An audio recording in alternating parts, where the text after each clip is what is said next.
No category of motorsport in South Africa in 1992 proved more popular than the Wesbank Challenge for modified saloon cars. The big bangers of South African motorsport pulled in the crowds throughout the country. The machinery was high-tech and expensive. There was controversy, there were incidents aplenty, and the series never lacked for action and entertainment.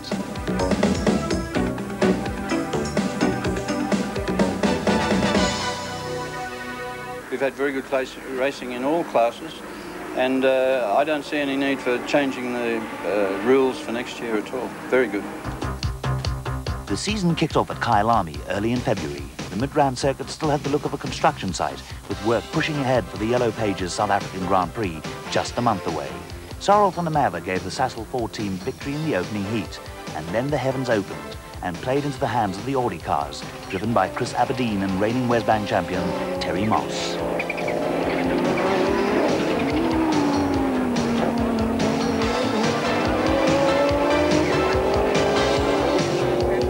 Conditions were treacherous, but four-wheel drive gave the Audis a massive advantage. After an opening flurry from Cyril van der Merwe, the two Audis completely dominated proceedings. The revamped Kyalami circuit, lengthened by 400 metres for the Grand Prix, was being used for the first time, and unfamiliar territory in dreadful conditions made life more difficult for the drivers.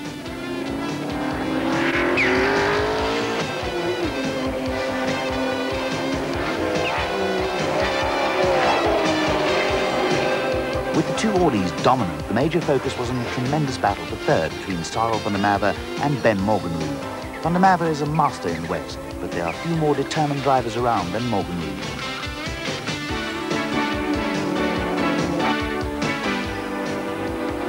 Down in Class B, the two dealer team BMWs being driven by Tony Viana and young Capetonian Dion Joubert had their hands full with a challenge from Italian Pat Duckham in the Ford Sierra. The BMWs were being forced to tippy-tappy around the wet circuit, and Duckham was in his element.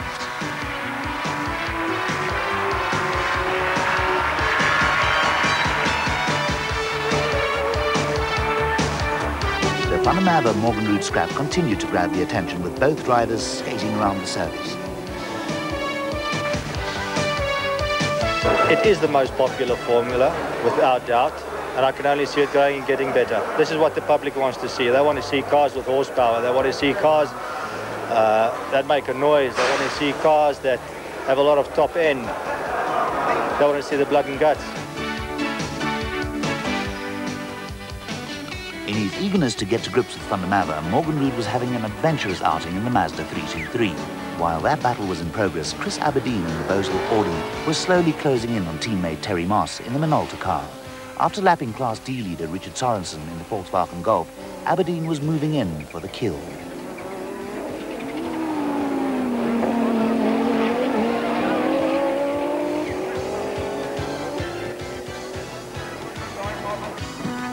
Although the rain had eased, conditions were still treacherous and overtaking manoeuvres had to be carefully planned and executed. Aberdeen's chance finally came when Moss missed a gear and he surged past his teammates.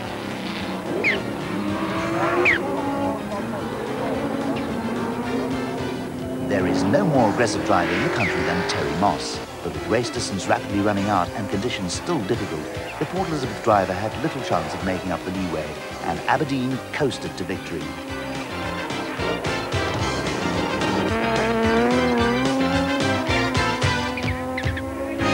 Behind the Audi, the battle between Van der Merwe and Morgenrood went all the way to the wire. Van der Merwe used all his wet weather expertise and vast experience to hold off a determined Morgenrood in a grandstand finish.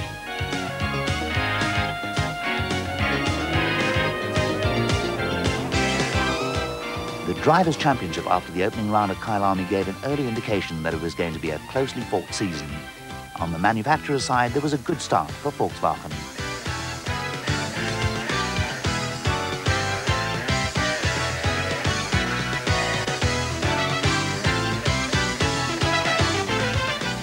The Wesbank Circus moved to Cape Town and the picturesque Killarney circuit for round 2 of the series. There are no more knowledgeable or vociferous motor racing fans in South Africa, and upcountry competitors always enjoyed the trip to the Cape. The big news in Cape Town was the debut of the much talked about locally developed Opel Calibra, to be driven by Mike Briggs. The project took about 2.5 months to design. I would like to have had longer time, but because of the money that's been put in, the company obviously want a return pretty quickly, so you can't spend a year designing it and then start to build it. So it took 2 months to design and then 4 months to construct. The Audi pair of Chris Aberdein and Terry Moss picked up where they left off at Kyalami. Aberdein took pole position for Moss, but at the start it was Briggs who came charging through in the Calibra with some superb race cam action.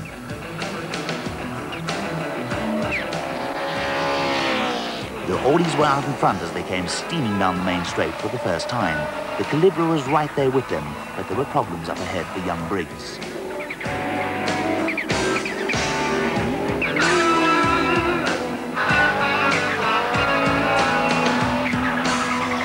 Chris Aberdein was starting to take control when the race was stopped after a major oil spill on the circuit from a blown motor.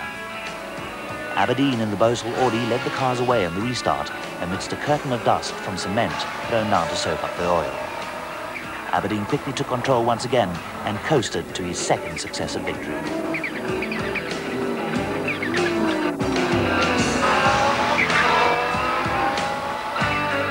Also of interest in Cape Town were new Wesbank tyre regulations. In Class A, the tyres you qualify on, you must do the first race on. You can use whatever you like for the second race. In Class B, C and D, you're limited to 6 tyres per race meeting. The second heat produced plenty of controversy. The Audi pair of Chris Aberdein and Terry Moss wasted no time in going to the front and were once again making full use of the four-wheel drive advantage on a tight circuit. Behind them, Ben Morgenrud, after a clash with Moss in the cement dust during the first heat restart, was running minus much of the Mazda's bodywork and was later to be disqualified.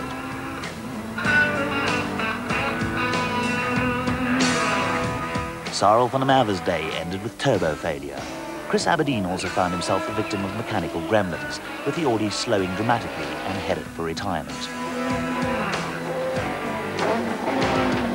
The experienced Tony Viana and protégé Dion Joubert had resumed their battle in Class B in the BMWs, with local hero Serge Damso taking control of proceedings in Class C in the new Toyota Sprinter.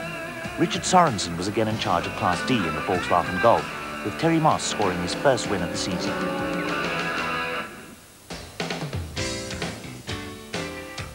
At the end of round 2, Terry Moss and Tony Viana led the Drivers' Championship. They were followed by Dion Joubert, Chris Aberdein and veteran Gary Dunkerley. In the Manufacturers' Championship, Volkswagen was starting to forge ahead of BMW.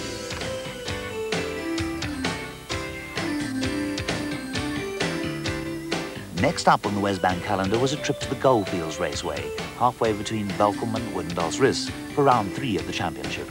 With the longest straight in the country and an abrasive track surface, Goldfield provides drivers and teams with a unique challenge.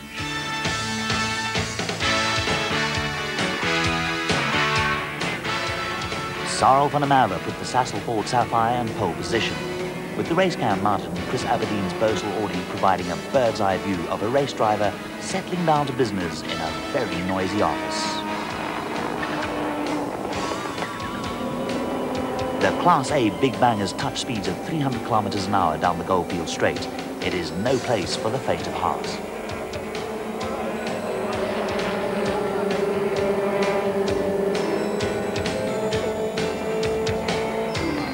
The battle had once again been resumed in Class B between BMW teammates Dion Joubert and Tony Viana. This time it was Joubert leading Viana on his home circuit. With Serge Damso giving Velkom a miss, it was Dave Repsold who had taken charge of Class C in the Automark Toyota Corolla.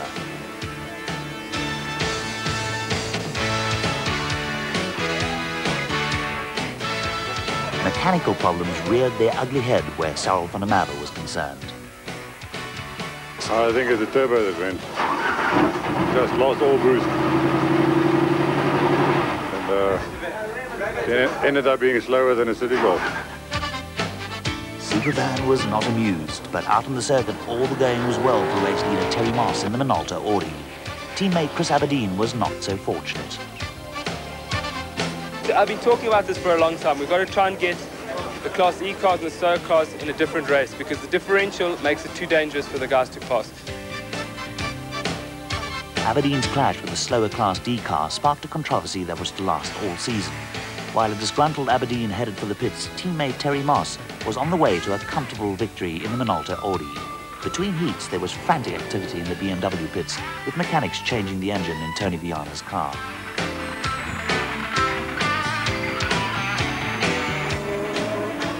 With Terry Moss in pole position for the second heat, we again pick up the early action from the race cam mounted on Chris Aberdeen's car.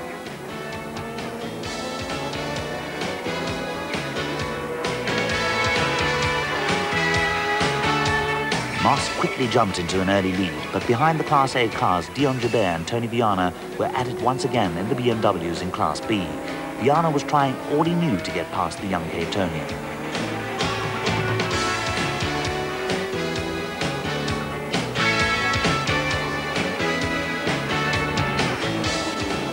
The Opel Calibra was still experiencing teething problems, and Mike Briggs was finding cars something of a handful. Driving an uncompetitive car, and I'm trying to do the best that I can with it. The only way we can stay with the other guys is to drive the car over the limit. The Class C battle was once again being dominated by Dave Repsold in the Toyota, with Richard Sorensen ruling the roost in Class D. Over the last couple of laps, Ben Morgenroot started to close in on Moss, but the Audi driver grabbed his second win of the day.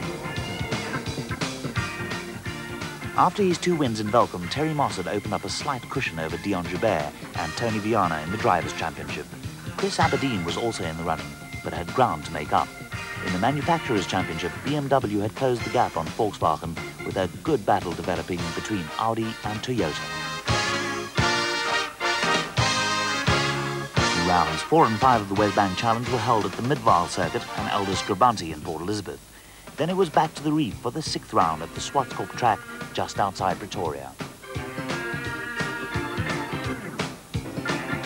The shortest championship circuit on the Wesbank calendar, Swartkop's promised to produce plenty of action. With the track short and narrow, the classes were split up. Serge Damso and Dave Repsol immediately got to grips with one another in the first heat for classes C and D. Damso is one of the most versatile drivers in the country, but the South African rally champion experienced a few problems when he returned to track racing. I wasn't very welcome in the beginning. Of course, I think it was just disturbing, the whole thing, but I think towards the end we sort of got together. And the Damso-Repsol battle came to a premature end when Repsol hit a curb and deranged the Corolla suspension. This left Damso out in front in his own car for a comfortable win, and he was immediately back in charge in the second heat.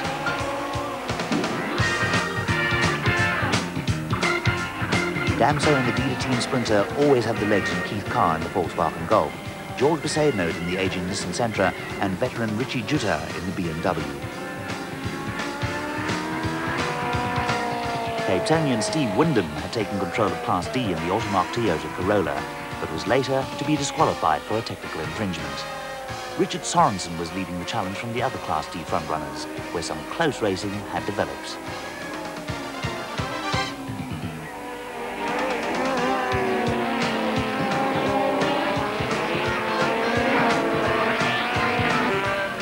It was all too easy for Damso, who cruised to a comfortable win to score a double for the day. But it was a battle for the big guns in classes A and B that the crowd had come to see. On the tight Swartkop's layout, it was going to be action all the way. The Audi pair of Terry Moss and Chris Aberdein again dominated the front row of the grid, and there was some heavy metal charging for the first corner. We pick up the action from Chris Aberdeen's race cam.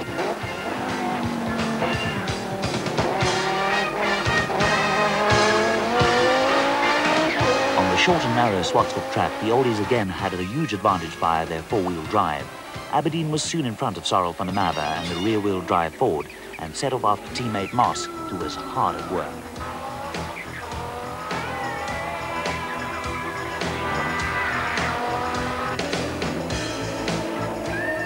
Van der Merwe and Willie Hepburn were doing their best to keep in touch with the two Audis, but there was high drama when Moss suddenly slowed. Racecam action tells the story.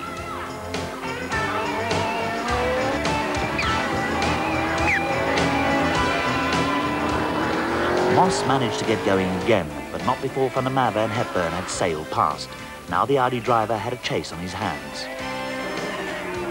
The BMW pair of Tony Viana and Dion Joubert had their hands full with Gary Dunkley in Class B. The Dunkley Porsche 911 was the meat in the BMW sandwich before ominous puffs of smoke from the back of the Porsche signalled a clutch problem and the end of the race.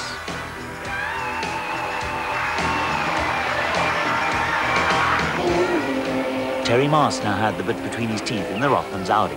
He picked off Willie Hepburn in the Sabak Opel record and then had the crowd on its feet as he honed in on Sarel van der Merwe.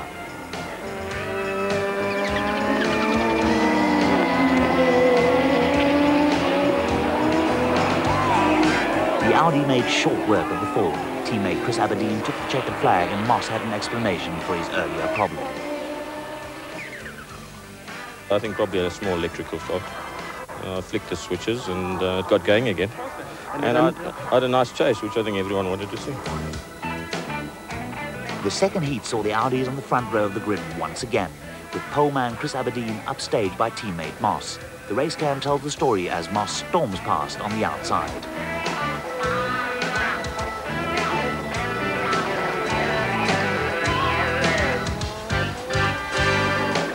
Sarel van der Merwe also managed to force his way past Aberdein, and then history repeated itself. Once again, Moss suddenly slowed, found himself relegated from leader to third, and again had to do some chasing.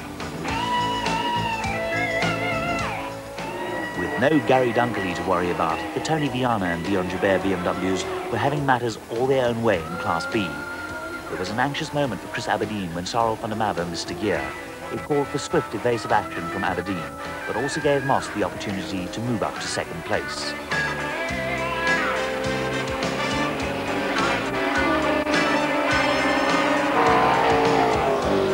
The BMWs looked as though they were tied together with a piece of string, but ahead of them more drama was unfolding. An inspired Moss had closed in on van der Merwe and once again had the crowds on their feet as he closed in for the kill.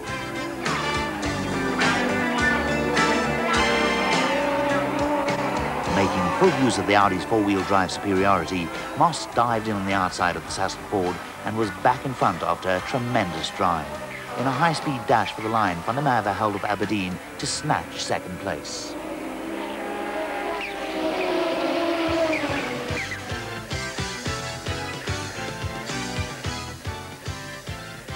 Terry Moss was comfortably leading the Drivers' Championship. Tony Viana had a cushion over the BMW teammate Dion Joubert.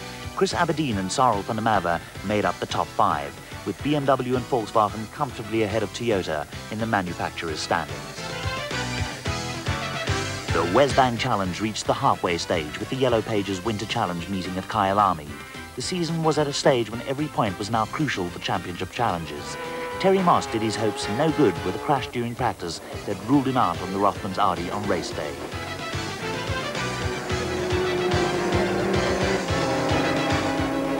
The Audi challenge was left in the hands of Chris Aberdein and the Bosal car. Aberdein was caught unawares early in the race when Sarel van der Merwe picked up an unlikely place to pass and nip past the Audi going into the Top Sport S's.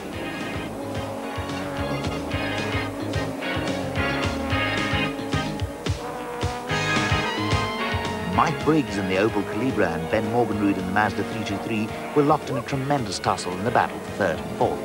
The Calibra was belching out puffs of black smoke, but was very quick in the straight line. Aberdein was throwing the Audi around in an effort to catch van der Merwe, and Morgenrud finally managed to muscle his way past a stubborn Briggs who fought every inch of the way.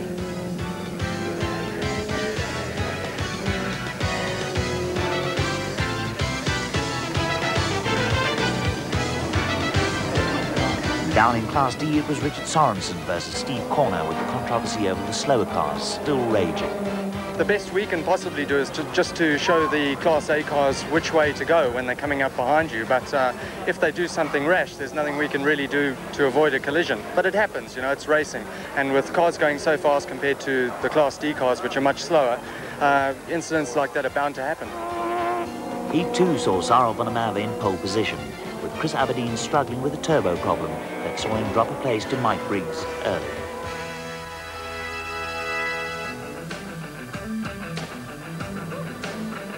Van der Merwe was controlling matters from the front, but behind the Class A cars, it was once again a story of BMW against BMW in Class B, with Dion Joubert growing in confidence. In Class C, Dave Repsold and Serge Damso were still the men to beat, in the occasional interference from George Basset-Note, Keith Carr and Richie Juter.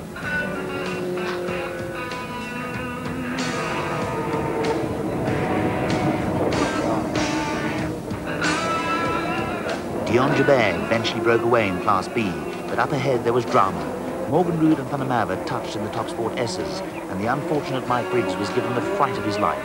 The slow-motion camera shows just how close Briggs came to a major shunt with Morgan Rood.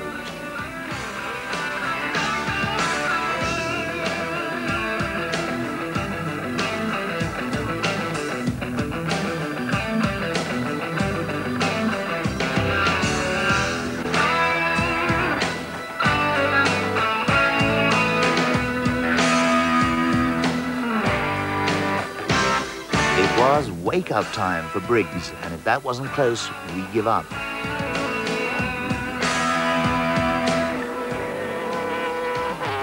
With Van der Merwe long gone and Aberdein struggling, Briggs and Morgan Rood continued their little contretemps all the way to the line.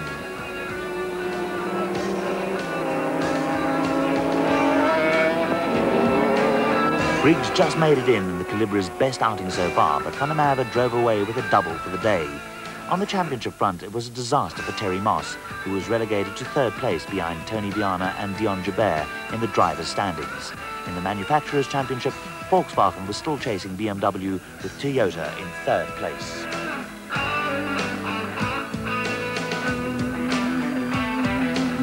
The return trip to the Goldfields Raceway for round 8 of the Wesbank Series produced another meeting loaded with drama and controversy. Spring was in the air, but there was not much charity to be found among the teams and drivers out on the track.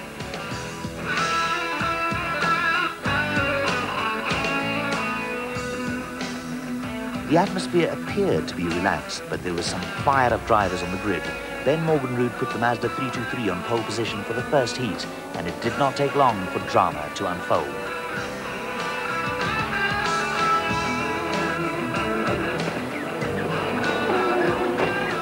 After a lean spell in the Sabre Porsche 911, Gary Dunkley was hoping for a return to form in Class B. Dunkley and Johan Coetzee in the Nissan Skyline were keen to end the BMW domination. Cashville Corner, the tight right-hander at the end of Velkom's main straight, always provides for plenty of action. A rare mistake from Sarel van der Merwe, contesting the corner with Terry Moss, saw Supervan slide off in the Sassel Ford Sapphire.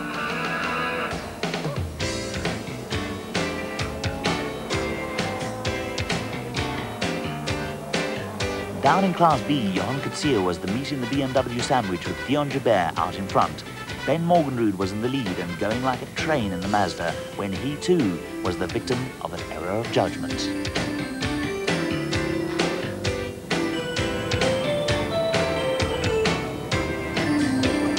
Mike Briggs put the Calibra into the lead for the first time during the season. Terry Moss also went past, and in Class C, the talented Serge Damso was once again fighting it out with Dave Repsol.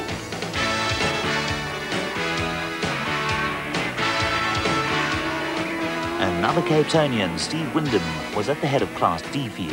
This time, Richard Sorensen, although leading the class championship, was cast in the role of having to do the chasing. Terry Moss looked relaxed enough in the cockpit of the Rothmans Audi, but was under pressure from Morgan Rood, who had made a good recovery after his off-road excursion.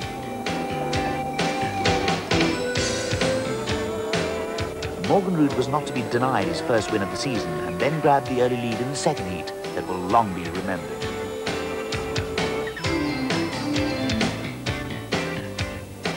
At the end of the main straight, Moss made his move, and race cam action shows how he slipped ahead of Morgan Rood. There was also a race cam in the Dave Repsol Automark Toyota. Repsol was once again locked in a battle with Serge Damso and was given a little nudge by Keith Carr behind him, just as a little reminder.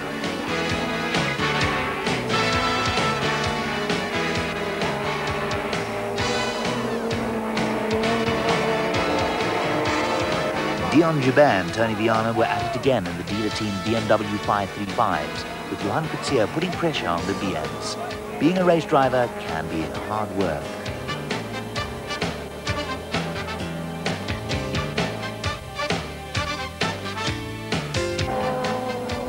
Steve Windham was once again out in front in Class D, with Richard Sorensen once more doing the chasing. A tremendous battle had developed for the lead between Terry Moss and Sarel van der Merwe. Then came an horrific 300km/h accident, from which van der Merwe was lucky to emerge with minor injuries.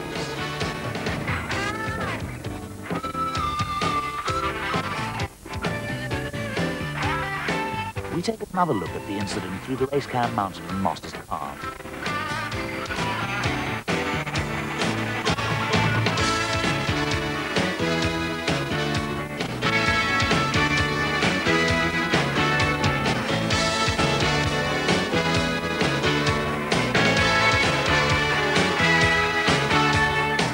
Debris on the circuit was a legacy of the accident, with Johan Coetzee and the Gearmax Nissan Skyline once again the meat in the BMW sandwich in Class B.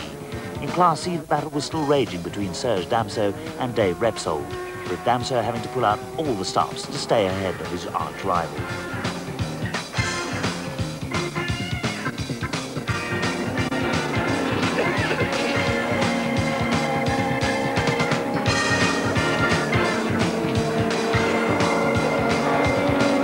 Untroubled by all the drama around him, Ben Morgenrud completed his best day of the season with his second victory.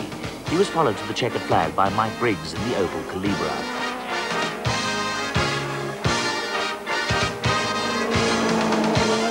On the championship front, Dion Joubert led the driver's log by just 2 points from teammate Tony Viana, with Terry Moss back into third place.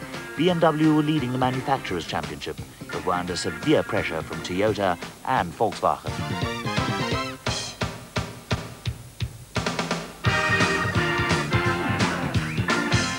After Sarel van der Merwe and the new Sassel Ford Cougar had dominated the 9th round of the Wesbank Challenge at Kyalami late in August, it was back to the coast for round 10. The fast and tricky East London circuit is also a favourite with drivers, with Mike Briggs giving the Opel Calibra its first pole position of the season. The Sassel Ford Cougar replaced the Ford Sapphire wrecked in the Goldfields Raceway accident and was immediately more than competitive. Van der Merwe crushed the opposition at Kyalami and was looking for a repeat.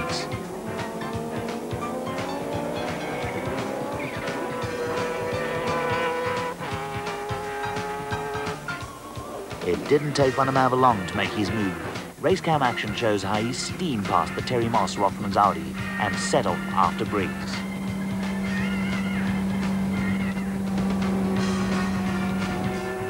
The Opel was blisteringly quick in the straight line, but behind Van der Merwe there was more trouble for Moss. This time it was Ben Morgenrud who picked off the Audi.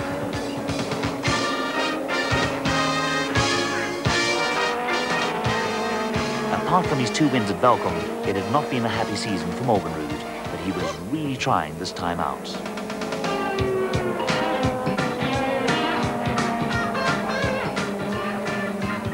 Championship leader Dion Joubert was again out in front in Class B, but didn't have Tony Viana riding shotgun for him. The popular Viana was recovering from cancer surgery, and Joubert was out on his own.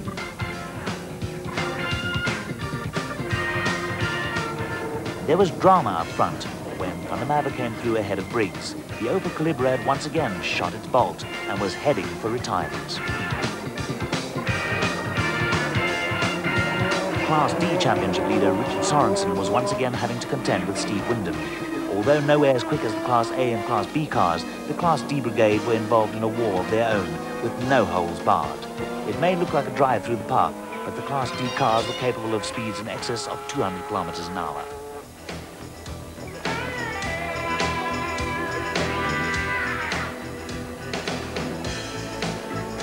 Sarel van der Merwe was in total control, but Terry Moss got himself all crossed up in a desperate bid to get back on terms with Ben Morgenrud. There was no stopping Van der Merwe, who cruised home in the Sassel Ford Cougar.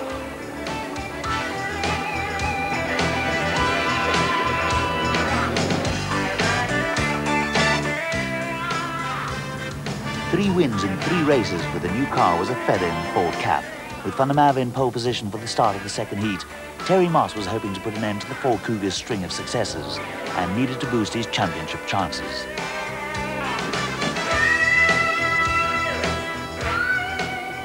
Van der Merwe was again out in front in the early stages. Behind the Class A cars, Johan Coetzee had taken control of Class B.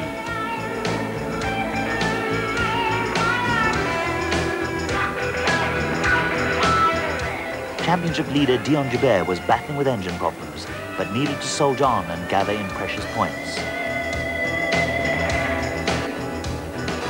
Surprise, surprise. In Class C, it was Damso versus Repsol once again, with Toyota Sprinter and Toyota Corolla separated only by meters. Out in front, Van der Merwe looked to be in control until flames belched from a blown turbo, and the Ford Cougar was parked on the side of the track, with the rest of the field steaming by. A light drizzle had made conditions a little tricky, and almost caught out Class B leader Johan Coetzee in the Gear Max Nissan Skyline. The conditions did not unduly trouble Terry Moss in the four-wheel drive Rothmans Audi. With Dion Joubert struggling with engine problems, Moss was setting about getting the championship challenge back on track.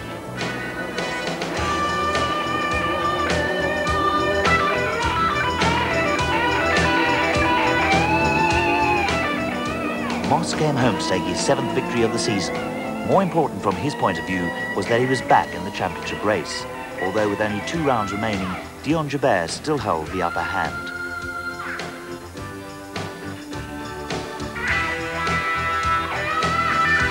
In the Manufacturers' Championship, Toyota had moved to the top of the leaderboard, ahead of BMW and Volkswagen.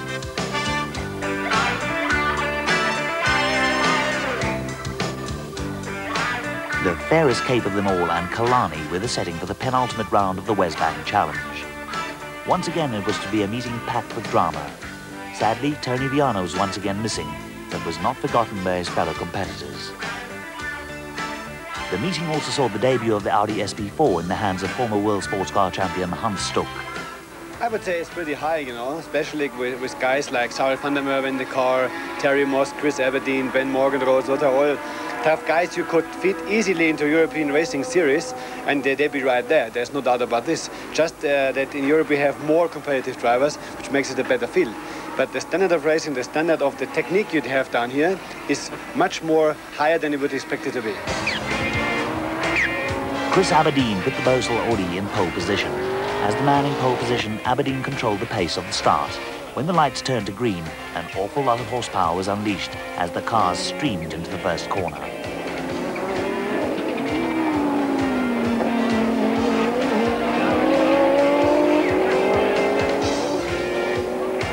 The Class A field was the best assembled for many a long day in South Africa, and Kalani was packed to overflowing.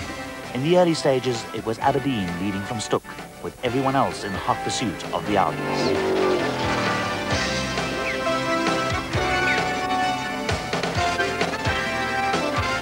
The only Audi of its kind in the world, the SP4, is a South African development. The car makes use of technology gleaned from racing in Germany and the United States, and was built at the Audi Motorsport workshops in Newton. Behind the high-speed Class A train, a tremendous duel had developed in Class B. The Nissan Skylines of Johan Coetzee and Larry Wolford were locked in battle with Dion Joubert's BMW. And surprise, surprise, once again, Serge Damso and Dave Repsol were at it again in Class C.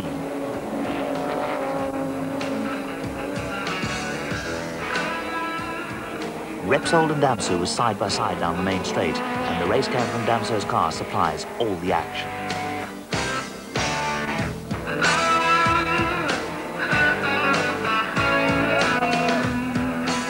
More race cam action as Hans Stuck makes his move to take the lead from Chris Aberdein.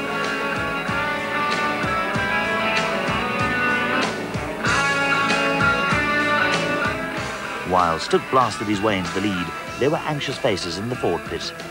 Sarah van der Merwe had gone missing, and much to the delight of the fans, Supervan was walking back to the pits with the Ford Cougar parked out on the surface.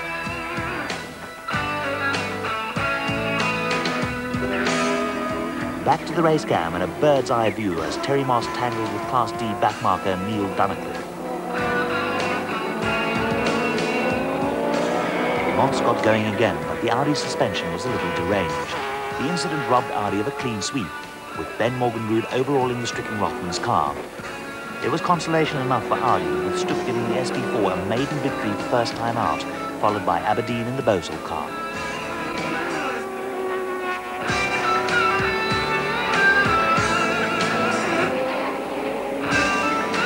Smiles all around in the Audi pits, but the drama was not yet over. We pick up the start of Heat 2 from the race cam in Ben Morgenroth's Mazda 323.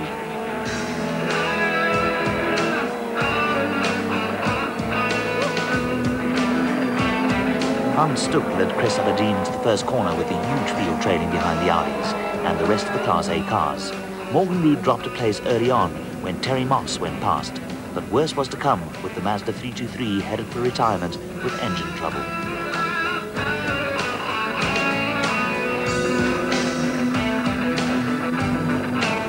With Dion Joubert out with a blown engine, Johan Coetzee took charge of Class B. Larry Wilford went farming in the Sebat Nissan Skyline, and another dose of Damsu versus Repsol ended when the Damso Toyota expired on the pit straight with a blown engine.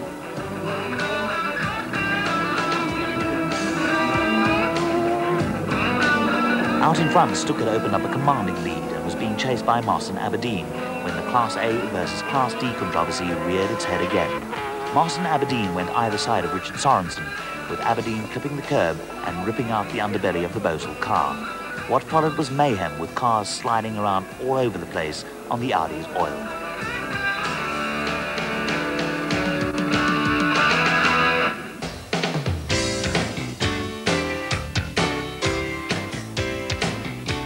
Mike Briggs was almost punted up the backside as he rejoined the fray. Let's take a look at the incident through the race cam in the Sorensen car. Stuck goes past the Golf without any problem, and then all hell lets loose up ahead of Sorensen. Moss and Aberdein go past, and Aberdein hits the curb. Watch as Sorensen suddenly hits the Audi's oil, with Briggs suffering the same fate and spinning across the Golf's bows. You're coming out of a corner, you've got to stay on the ideal line. That's racing, you know, and we have a race, and they've got to appreciate that as well. So while I didn't do anything consistent, I did stick to my racing line. I didn't move over to make room for them. The rule says keep to the inside, so I presumed he was going to keep I went for the outside. He then pointed to the inside. Already I'd committed myself to the outside. Went over a curb and destroyed the car. Audi's chances of a 1-2-3 result had gone up in smoke, but Hans Stuck gave the new SP4 its second win of the day. Moss finished second to Stuck, but it was back in the championship race. Joubert only scored points in the first heat, and Moss had a mathematical chance of taking the title at the last event. On the manufacturer's side, Toyota were virtually assured of the championship.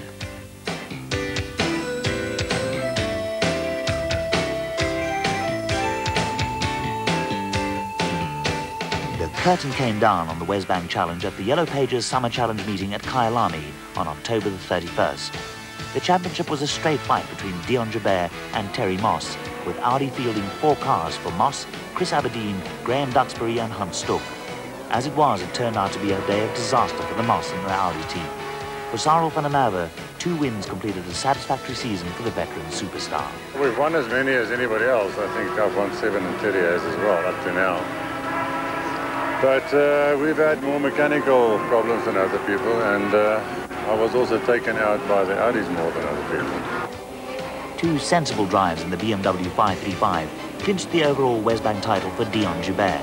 Joubert showed great maturity when Tony Viana was hospitalised. You know, that sort of thing you just sort of live with, because it's the same. I just try and take each race as it comes, without too much thought of where I actually am in the championship and what would happen if I won or didn't win, you know. You just try and do each race as it comes. Class C champion Dave Repsol spent much of his season locked in battle with Serge He's becoming much quicker since he's been on the scene, and it's costing a lot more money, I promise you that. And that's it, he's a hard man to beat, but we'll see next year. For Class D champion Richard Sorensen, the season ended in a Kyalami wall. I had a pretty good string of results early in the season, but then Wyndham came in the Toyota and he's gone a lot quicker towards the end of the season, beaten me a couple of times, but basically through consistency I've been able to score enough points to become champion before this final event. So I'm pretty happy about that. Terry Moss's overall championship hopes disappeared with the first heat spin, but he took the Class A title. For me, it was a learning curve. I mean, I started in Modifieds last year. I've been pushing hard, and I think I found the limits of the cars. And from now on, I think I've just got to sit in, settle down, and I reckon I've matured in Wesbank Modifieds. It was a bitter disappointment for Moss, but the flag came down on the 1992 Wesbank Challenge season with a double win for Sarel van der Merwe and the Sassel Ford Cougar.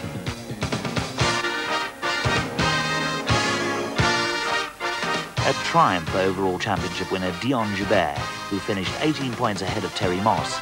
Third went to Chris Aberdein, Sarel van der Merwe was fourth, and Ben Morgenrud fifth. In the Manufacturers' Championship, Toyota cruised home with just 1 point separating BMW and Volkswagen in the battle for second and third.